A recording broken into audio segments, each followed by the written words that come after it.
In a world that promises equality, what happens when privilege blinds some to the humanity of others? Imagine being judged not by your actions, but by the color of your skin, your dignity stripped away in seconds. This is a story of resilience, defiance, and the fight for justice in the face of prejudice. It's a tale that will make you question how far we've really come and how much further we must go.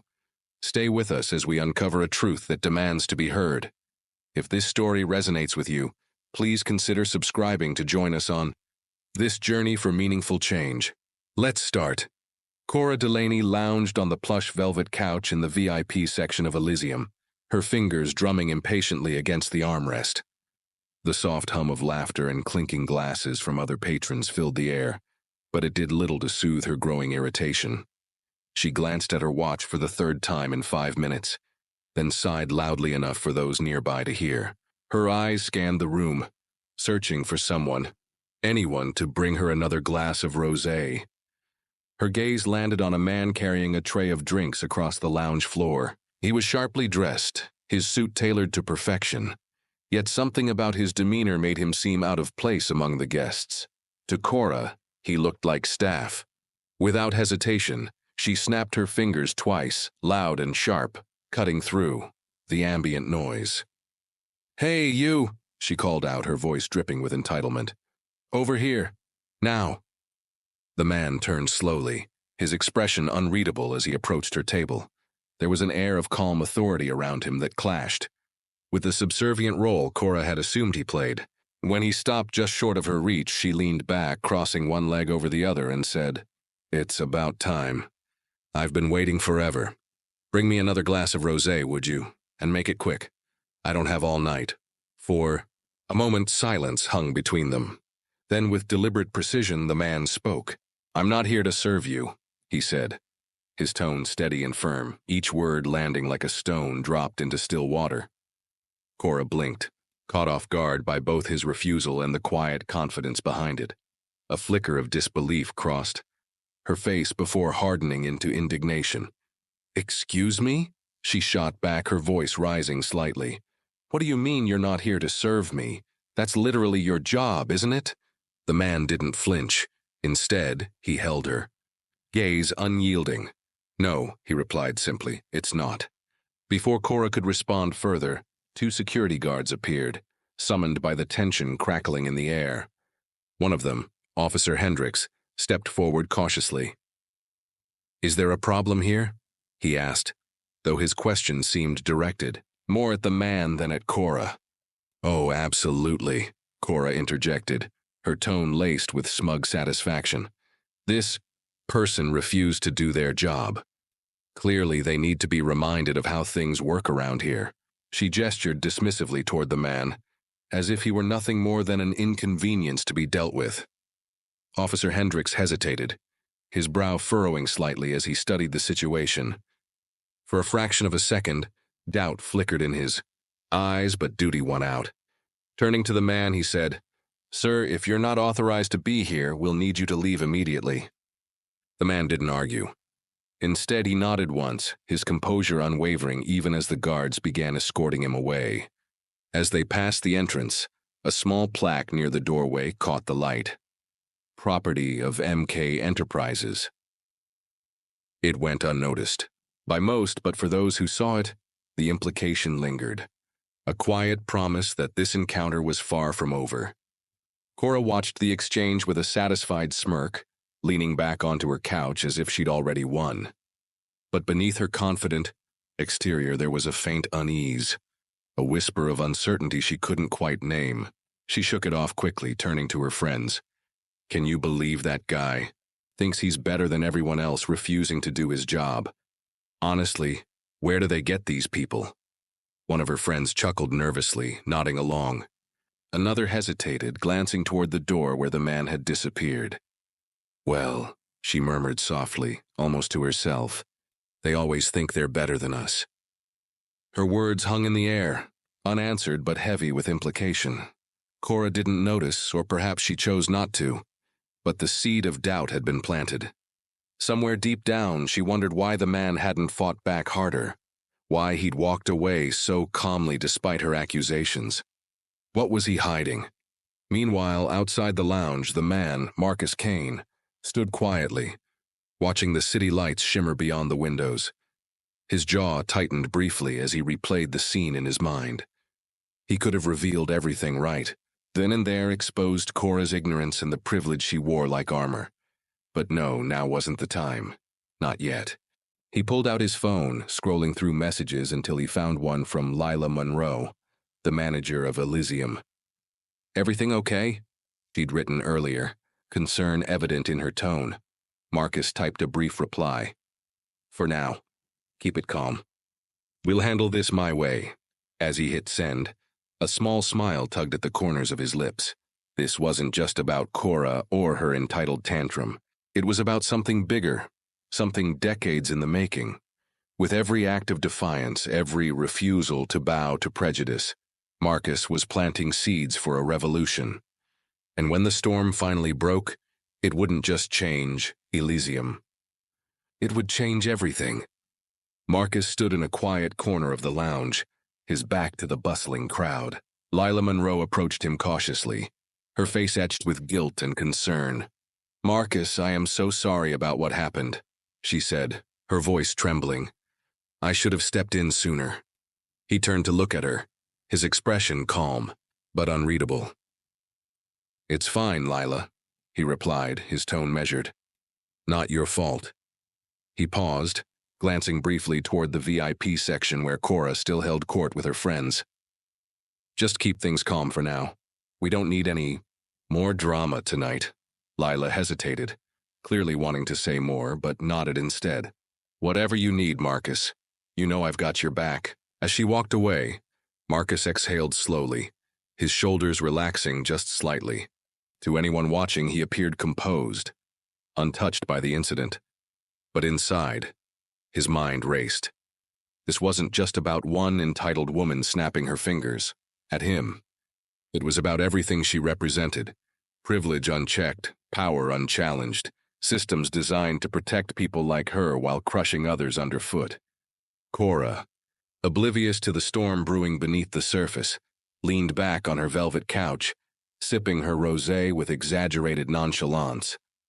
Her friends listened intently as she recounted the earlier confrontation. "You should have seen his face when I called security," she said, laughing lightly. "Honestly, it felt good putting him in his place. People these days have no idea how things work." One of her friends chimed in, nodding along. "Yeah, well, they always think they're better than us. Like, who does he think he is? Walking around here looking all polished." She wrinkled, her nose as if the very idea offended her. Another friend shifted uncomfortably, glancing down at her drink. "I don't know," she murmured hesitantly. "Maybe we shouldn't jump to conclusions. What if there's more to the story?" But before she could elaborate, Cora cut her off. "Please," Cora scoffed. "There's nothing else to it. He refused to serve me. That's disrespectful, plain and simple. End of discussion." The hesitant friend fell silent, retreating into herself, though her unease lingered. Backstage, Marcus met Detective Reina Torres, a sharp-eyed woman in her late 30s with an air of quiet determination. They spoke in hushed tones, their conversation punctuated by brief pauses as each processed the gravity of the situation. "We've been tracking Delaney developments for months," Reina explained. "Your run-in with Cora might be the break we've been waiting for." Marcus frowned, leaning against the wall. "What exactly are we talking about here?" Reina pulled out a folder, flipping it open to reveal documents marked confidential. Fake permits, illegal demolitions, entire neighborhoods wiped out to make way for luxury condos. And guess which communities they target? Predominantly minority-owned properties. Your fight with Cora isn't just personal, it's systemic. The Sachs. Weight of her words settled over Marcus like a heavy blanket. He clenched his jaw, memories flooding back unbidden. The sound of bulldozers tearing through his childhood neighborhood, families scrambling to salvage what little they could carry, promises of compensation that never materialized. His father had worked 2 jobs to buy that house, only to lose it overnight because some developer decided it would be worth more as high-rise apartments. I remember, Marcus said quietly, his voice thick with emotion. That's why I built this place, to create something for us, by us, something they couldn't take away. Raina placed a hand on his shoulder. Then let's make sure they can't take this either. But listen carefully, Marcus. Going public with this won't be easy. The Delaney's have judges, politicians, media outlets in their pocket. If we move too soon, they'll bury us. Marcus nodded, understanding the risks, but unwilling to back down. And if we do nothing? Then nothing changes, Raina replied bluntly. But I get the feeling you're not the kind of man who lets injustice slide.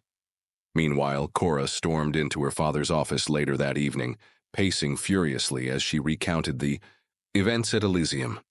Dad, you wouldn't believe the nerve of this guy, she exclaimed. Refusing to serve me, acting like he owns the place. It's ridiculous. Victor Delaney, a tall man with silver hair and a commanding presence, listened silently, his expression darkening with every word. When Cora finished, he slammed his fist on the desk. No one disrespects my family like that, he growled. Find out who he is and figure out a way to shut him down. Buy the damn lounge if you have to. I don't care how much it costs. Unbeknownst to both of them, Gregory Wells, their trusted lawyer, sat quietly in the corner, jotting notes. Later that night, he sent a discreet message to Marcus. They're planning to acquire Elysium. Be ready. Public opinion turned hostile almost overnight when Cora posted a video online claiming Marcus had assaulted her during their encounter. The comments section exploded with racist vitriol, trolls accusing Marcus of being aggressive and unprofessional. For a moment, even Marcus began to doubt himself. What if I made a mistake? He confessed to Nia during a late-night phone call. What if staying quiet only made things worse? Nia, ever the voice of reason, didn't sugarcoat her response. Look, Marcus, they're going to try to tear you down no matter what you do. But letting them win isn't an option. We've got proof of what they've done. Real evidence that exposes their crimes. Trust me, we're closer than they realize. Her words reignited something in Marcus, a spark of defiance, a refusal to let fear dictate his next move. Together, they devised a plan to confront the Delaneys head-on, knowing the stakes were higher than ever. As dawn broke over the city skyline, Marcus felt a renewed sense of purpose. The battle ahead wouldn't be easy, but he was ready. Marcus sat in his office late at night, the weight of everything pressing down on him like a suffocating shadow. He stared at the glowing screen of his laptop, where news articles and hateful comments about him filled every inch of space. The backlash from Cora's viral video had spiraled out of control, dragging Elysium, and everyone connected to it, into the mud. His employees were already feeling the strain. Some had been harassed online, others threatened over the phone. I can't let this destroy them, Marcus muttered under his breath, running a hand over his face. Stepping down temporarily seemed like the only way to shield them from further fallout. But as he reached for his phone to call Leila, another notification popped up, a breaking news alert. It was an article written by Nia. The headline screamed, across the screen, exposed, the racist truth behind Cora Delaney's privileged life. Marcus clicked open the link, his heart pounding faster with each paragraph. Nia had uncovered leaked emails between Cora and her friends, filled with racist jokes mocking minority clients who dared to step foot into their exclusive circles. One email read, "Honestly, why do they even bother? They're just wasting our time." By morning, the story had gone viral. Social media erupted with outrage, and public opinion began shifting dramatically. People started questioning Cora's version of events, demanding answers about her behavior. For once, the privilege that had shielded her now worked against her, painting her as the entitled antagonist she truly was. Cora, however, refused to go quietly. She called an emergency press conference, standing behind a podium flanked by lawyers and PR handlers. Dressed impeccably, she projected an image of calm confidence, but her words betrayed her panic. "This is nothing more than a smear campaign, designed to tarnish my reputation," she declared, her voice trembling slightly. I've always treated everyone equally, regardless of race or background. Her smug demeanor backfired almost immediately. Viewers noticed how defensive she sounded, how rehearsed her statements felt. Commentators dissected her body language, pointing out the subtle sneer tugging at the corners of her mouth. Just when it seemed like she might salvage her image, Gregory Wells walked onto the stage. Wearing a crisp suit and carrying a folder marked evidence, Gregory stepped up to the mic without waiting for permission. Cameras flashed wildly as reporters scrambled to capture the unexpected intrusion. "Ladies and gentlemen," he began, his tone commanding attention. "What you're about to see will prove beyond any doubt that Cora Delaney and her family are guilty of far worse than rudeness." He opened the folder and held up documents detailing fake permits issued by Delaney Developments, along with photos of demolished neighborhoods and testimonies from displaced residents. The room fell silent, save for the rapid clicking of camera shutters. Cora's face turned pale, her composure crumbling before the world's eyes. For a brief moment, it felt like justice might finally prevail. Marcus watched the live stream with cautious optimism, his chest swelling with hope. But then reality struck hard. Victor Delaney used his connections to have all charges dismissed on technical grounds. Legal loopholes shielded them once again, leaving Marcus reeling. That night, alone in his apartment, Marcus allowed himself to break. Sitting on the edge of his bed, he buried his face in his hands, frustration bubbling over into quiet sobs. "Was it all for nothing?" he whispered. Aloud, his voice cracking. The system had won, at least legally, but the emptiness gnawing at him felt unbearable. It wasn't until Nia showed up unannounced, armed with coffee and determination, that Marcus found the strength to push forward. "We're not done yet," she said firmly, placing the cup in his hands. "You've given people hope, Marcus. Don't let them down now." Her words ignited something inside him, a fire fueled by purpose rather than anger. Over the next few days, Marcus poured his energy into planning the charity gala at Elysium. He invited activists, journalists, influencers, and community leaders, ensuring the event would shine a global spotlight on the injustices perpetuated by families like the Delaneys. On the night of the gala, the lounge transformed into a beacon of resilience and unity. Guests mingled beneath shimmering lights, discussing ways to dismantle systemic racism. A live stream broadcast the event worldwide, amplifying its impact. As Marcus prepared to speak, Cora stormed in, her heels clicking sharply against the marble floor. "This ends now," she snapped, pushing past security guards. "Shut this circus down, Marcus, or I swear—" Her tirade was cut short by gasps from the crowd. Everyone turned to watch her, horrified by the spectacle she made of herself. Marcus stepped forward, his expression calm but resolute. "Actually, Cora," he interrupted, his voice steady and clear. "This is just beginning." He gestured toward the screen behind him, which displayed images of demolished neighborhoods, alongside plans for rebuilding efforts funded by Elysium. "Tonight, we honor those who've lost so much because of greed and prejudice. Every dollar raised here will go directly toward restoring what your family destroyed." The room erupted in applause, drowning out Cora's protests. Defeated, she slunk away, her reputation shattered beyond repair. As the gala concluded, Marcus delivered a final speech that resonated deeply with everyone present, and countless others watching online. "We may not win every battle," he said, his voice ringing with conviction. "But together we can change the war. This isn't just about one family or one injustice. It's about creating a future where no one has to fight alone." In the weeks that followed, the gala became a catalyst for change. Conversations sparked by the event led to new initiatives aimed at dismantling oppressive systems. Marcus's decision to use his platform for good inspired others to do the same. And though the legal system still protected people like the Delaneys, the court of public opinion had rendered its verdict.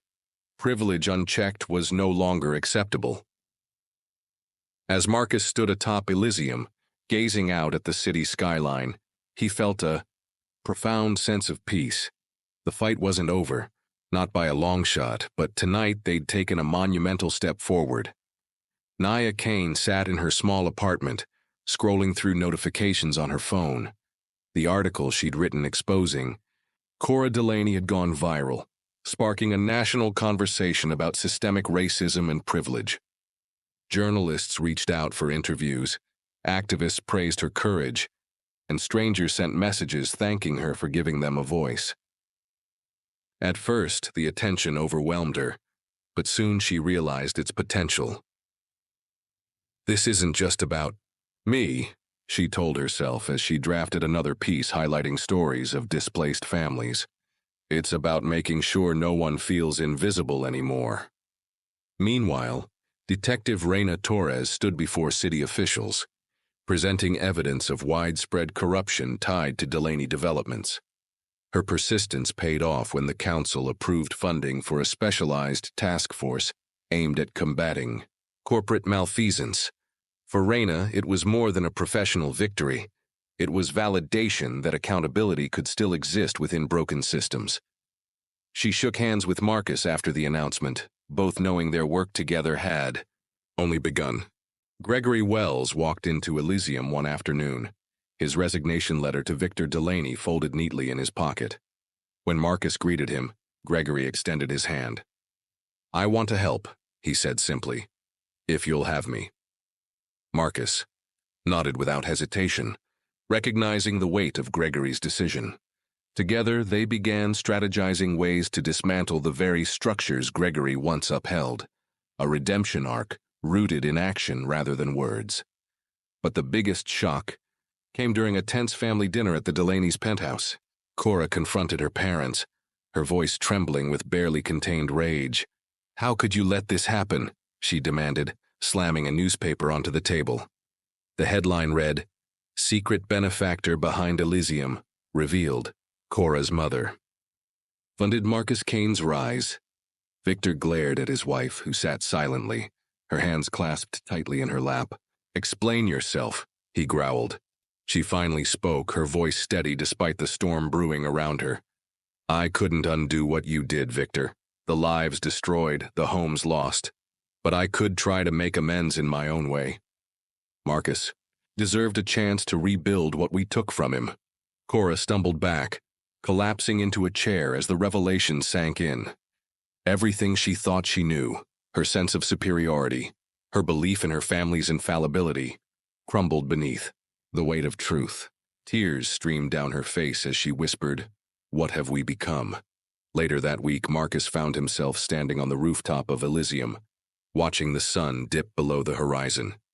The city stretched out before him, alive with possibility. Nia joined him quietly, handing over a cup of coffee. "Feels surreal, doesn't it?" she asked, leaning against the railing. He nodded, taking a sip. "It's not over, though, not by a long shot."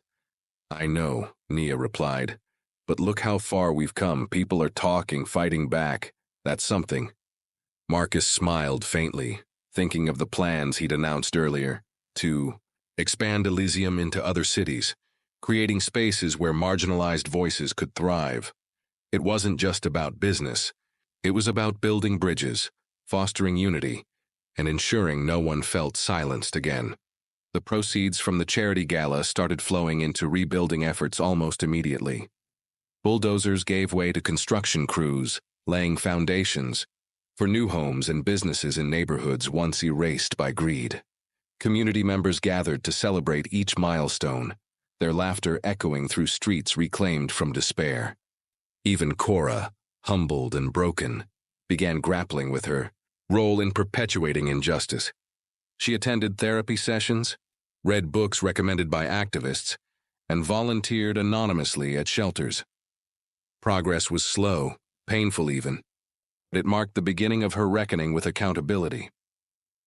As Marcus prepared to mentor a group of young activists, he reflected on the journey. The moments of doubt, the victories hard won, the resilience forged through adversity.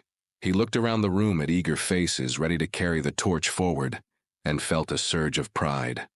"Change doesn't happen overnight," he told them, his voice firm yet kind. "But every step matters. Every voice counts. The screen faded to black with the words, "The fight continues." Though the story ended here, its impact lingered, a reminder that while battles may be won or lost, the war against injustice requires relentless effort, collective strength, and unwavering hope. This story reminds us how much courage it takes to stand up against injustice and how powerful we are when we come together. If this moved you as much as it moved us, let others feel its impact too. Share it with someone who needs to hear it.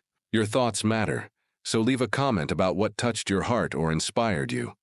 Liking this video tells us we're on the right path, creating stories that spark change. And if you believe in the fight for equality, subscribe to stay connected. We're just getting started. Together we can keep these conversations alive.